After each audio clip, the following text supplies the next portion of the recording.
Part na ako, sarili ko. Taga Moro. Kailan mo si Marlon? Minya rin. Hindi, Marlon yung taga Moro, yung dating nadalhin pang baling. Maliit. Titignan mo kay Kuya Rara malapit. Yung maliit na baling na mabilis. Ano akong maliit na baling na kilala, yung taga Jensen.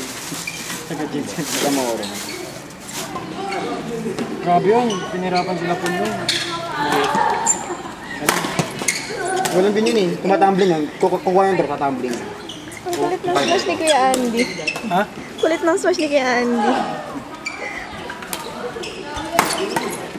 Kasi may dalawa nag-partner, parang ano, yung galaw niya, ano, bago to? Yung galaw ni Marlon, pag kami nag-partner, parang ano, galaw niya parang si ano to? Si Boyong. Kaya alam mo yun? Ano, kilala yata. Nakalimutan mo lahat. Ay, si Kuya Kyle pala yung kanina. No? Oh, hindi ka. Nakalimutan ko na rin pangalan ni Kuya Kyle.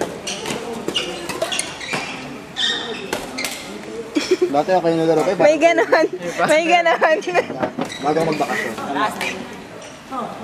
Lang, pag ako naglalaro, sabi nila para daw si Kirby maglaro.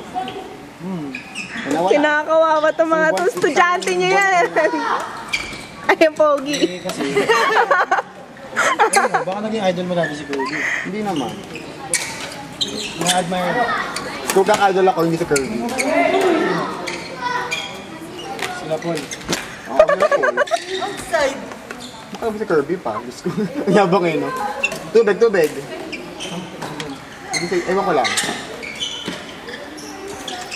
Boss, okay ka? Binugaan yung camera yun. Huwag ganon.